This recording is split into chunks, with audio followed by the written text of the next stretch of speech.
forced arbitration is associated with both sexual harassment and racial discrimination. And that is an issue at Tesla right now that they need to solve.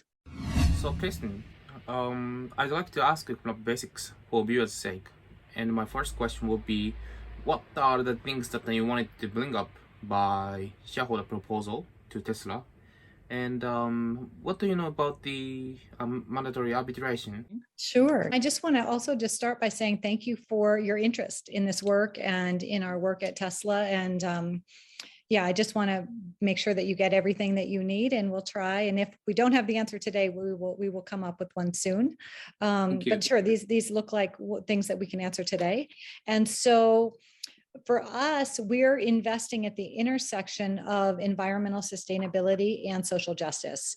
And we know that those companies that are needed for people and planet are going to be the ones that are rewarded by the market. And so both on the side of our investors, we want to come up with a market rate return, or maybe even beat the markets by identifying the solutions players, which of course Tesla is one. So we're really choosing those companies that are out in front and really leading us toward what this next economy is going to be. And in this case with Tesla, the battery play is probably the most important. Nobody's arguing that they haven't completely disrupted the US auto market, if not, around the globe. So what they're doing is pretty extraordinary, and yet there are complaints from workers and there are complaints from employees. And so what we're trying to do, and my apologies if this is a long-winded answer, and yet forced arbitration or mandatory arbitration and employee clauses is not that well known in the US. It was historically implemented when the courts were overloaded, and the business people said, hey, we don't need to take all this to court. We'll just kind of do this over the side in arbitration, because at that time, and no offense to anybody on this call, but it was really mostly in the case of the US, it was white men, and they had white men issues. And they didn't have anybody at that table saying, oh, this might not work out for discrimination issues. They were thinking it would be just, maybe IP issues. So whether this person had the intellectual property or this person had it, well, you can work that out in arbitration, right? So, but it led over into this other aspect of employee clauses where it's really detrimental for women and people of color in the US in particular. So for their voices to be heard. And what we know to be true is that those companies that have a positive and inclusive company culture have more innovation. They have more money coming in from different revenues, and specifically from new revenue products. So we want Tesla to lead, and we want them to do really well. And we know that to keep their competitive edge, they're going to need to have an inclusive workplace where people really, really feel proud and safe and honored to work there. So that's a long-winded answer to why this is so important to bring this up, so that Tesla will look at it. And then it's also a heavy lift on our part to educate both the employees and the investors why this matters so much.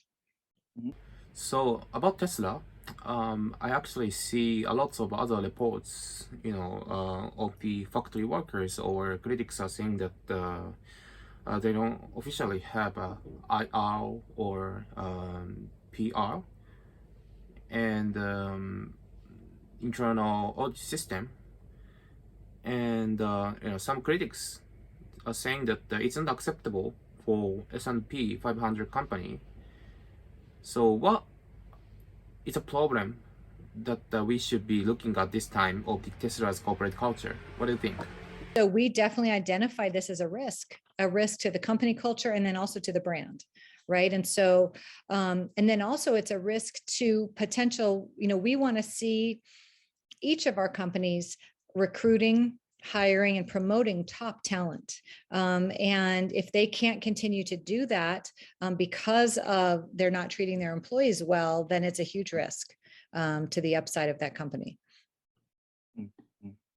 Yeah, there are, and so we are working with employee groups, and they send us, and then we also have lawyers that reach out to us that are defending Tesla employees who want to be in conversation. And so there's kind of this whole posse of groups of people that are working to have this issue come to the forefront.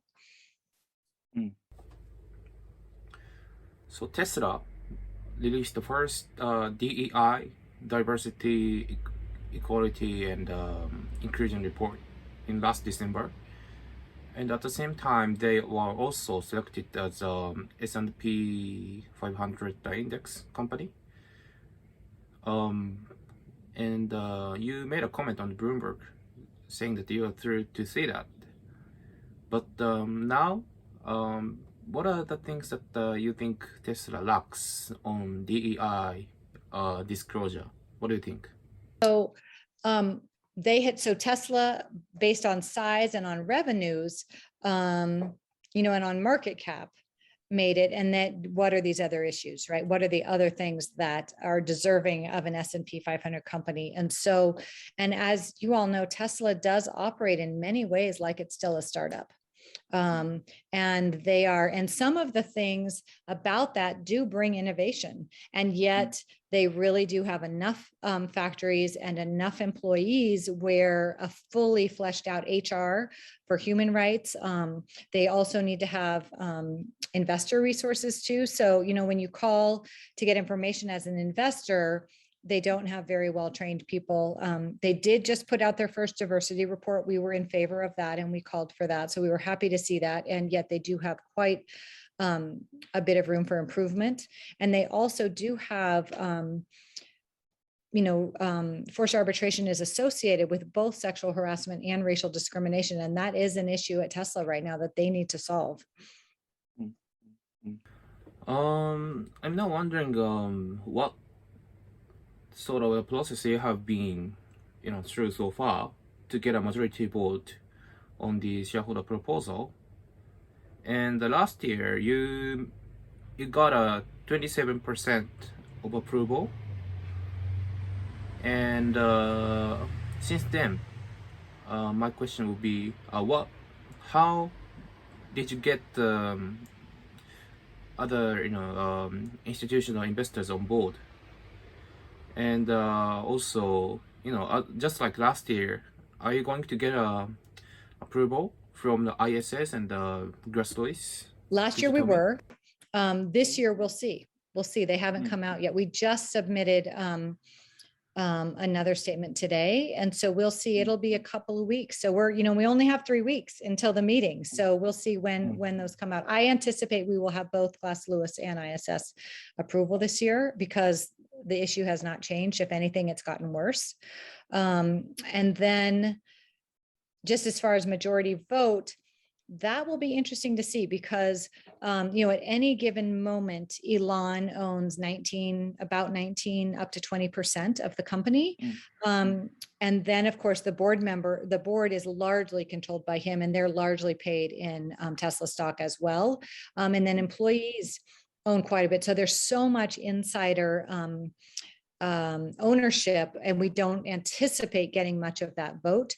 Last year, employees didn't really know what forced arbitration was or how it affected them. So we've been able to do some education with employee groups, and we have the next 3 weeks to try to get the word out to employees because they also, of course, own quite a bit individually. And then, of course, going to those owners, so those top 10, owners of, and see where we can find some support for this. So if you get a majority vote with this shareholder proposal, how do you envision your strategy to negotiate with Tesla to improve their corporate governance? And I'm sure that you already, have seen the big potential on Tesla for their growth. And what do you think? How big of the upside potential, they have if they seriously work on this corporate culture issue? I mean, one will hope that they really do take this seriously. I think that improving the vote, which I think will get a larger percentage this year, just because it's now on people's radar a little bit more. I would say also, just outside of Tesla, this is a larger strategy where we're trying to build this ecosystem, across the US where this is an issue. So we did just win at Sunrun. So we have that under our belt. So other investors are starting to get to know the issue as our employees getting to know the issue. I don't know that this is going to be something we'll win October 7th this year. And who knows? It is, asking for a diversity report is kind of straightforward. People understand that. Whereas asking for a report on forced arbitration is something that, again, we still have a heavy lift to do the education on why that matters for corporate governance.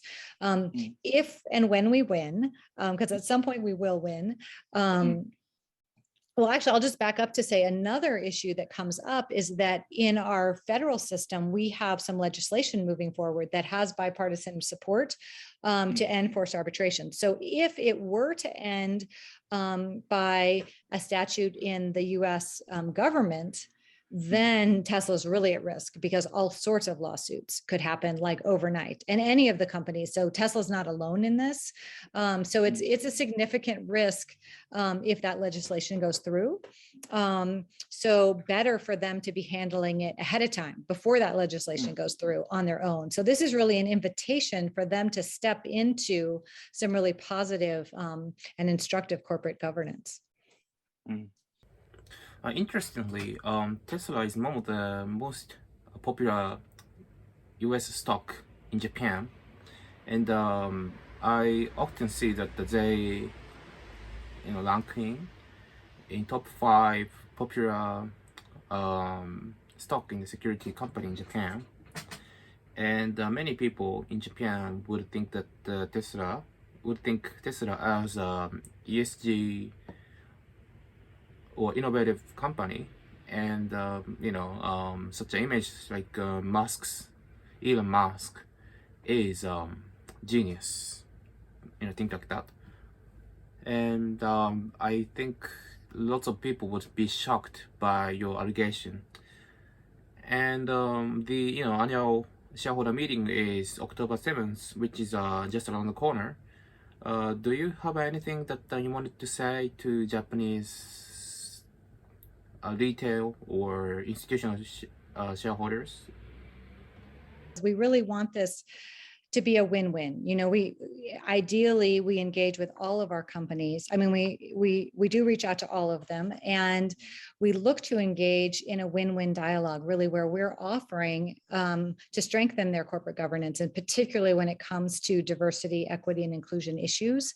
And with my educational background, we know a lot of the best practices. And so we're able to offer them things that they would have to pay consultants for otherwise. So we could kind of be like a free consultant for them if they choose to engage with us in that way. So we know lots of the programs that can help. And of course, we know the practices and policies that lead to a positive and inclusive company culture, which of course is the most innovative, which is where we want to see them. So, I guess we would like them to see this as something, as an invitation, to just improve. And there's no perfect business. It's Tesla definitely has issues. All businesses have some issues. NIA has some issues that we continually work on to strive to be the best. And we are counting on Tesla to lead in this way as well.